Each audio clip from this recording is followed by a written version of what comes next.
చంద్రబాబు గారి నాయకత్వం.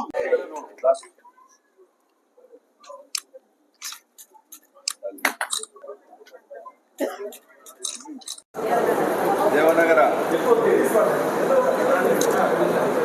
సార్ పుట్టినరోజు అందుకోసమని మీకు అన్ని పనులు చూసుకున్నారు.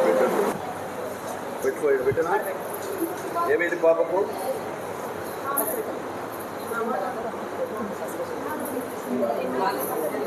మీకమ్మా మొదటి కాని పేరు సలా. అప్పుడు ఆయన వద్దంటాడు, ఇప్పుడు కలమంటున్నాడు. లేదా కరెక్టే తల్లి, అందుకే ఆయనకు అందరికీ అమ్మ కూడా ఇస్తాడు. మళ్ళీ ఇట్లా చెప్తాడు మనుషులు అంటే పుత్ర మరి ఇవ్వలే. ఇప్పుడు ఈ బెడ్షీట్ కలర్ ఇవన్నీ కొన్ని అవి చూస్తున్నారు. కలర్ కూడా తెలుగు పక్కకు దేవనగర సార్ పుట్టినరోజు అందుకోసమని మీకు అన్ని పనులు చూసుకున్నారు. పెట్టనా ఏమైంది పాపకు?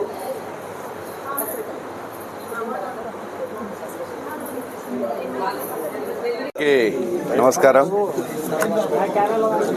ఈరోజు గౌరవనీయులు శ్రీ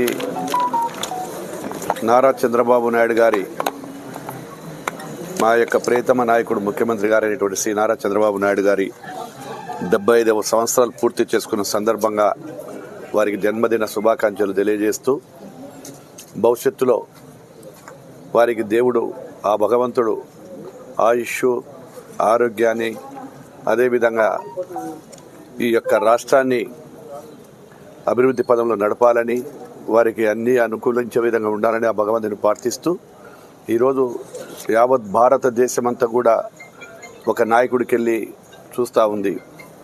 ఎందుకంటే కూటమి ప్రభుత్వం వచ్చిన తర్వాత గతంలో ఈ యొక్క రాష్ట్ర అనాథగా మిగిలిపోయినటువంటి ఈ యొక్క రాష్ట్రాన్ని మళ్ళీ పరిపాలనను గాడిలో పెట్టి, ఈరోజు ఏదైతే పోలవరం కానీ రాజధాని నగరం లేని ఒక రాజధానిని ఈరోజు మళ్ళీ గాడిలో పెట్టి ఈరోజు నిర్మించడం జరుగుతూ ఉంది.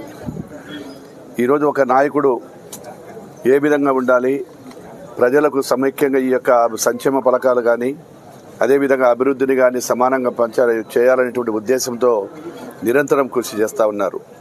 ఆ రోజు సంక్షేమ పథకాలు ఒక్కటే కాదు, ఈరోజు మేము అభివృద్ధి చేసుకుంటూ ఏదైతే నిరుద్యోగులకు కూడా ఉద్యోగాలు కానీ ఇండస్ట్రీస్ కానీ అన్నీ కూడా పరిగెత్తుకుంటూ వస్తూ ఉన్నాయి.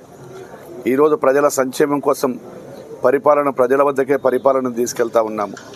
ఏదైనా కొత్తగా తీసుకొచ్చేటువంటి ఏవైతే ఈ యొక్క సూపర్ 6 పథకాలు ఏవి ఉన్నాయో వాటి అన్నిటిని కూడా కంప్లీట్ చేయాలనేటువంటి తలంపుతో ఇప్పటికే పింఛను 4000 చేయడము, అదేవిధంగా గ్యాస్ పథకాన్ని ఇవ్వడము, అదేవిధంగా రేపు మే నెలలో తల్లికి వందనం ఇవ్వడము, త్వరలోనే రైతులకు కూడా చెప్పినటువంటి కూడా కార్యక్రమాలు పూర్తి చేస్తూ ఉన్నాం.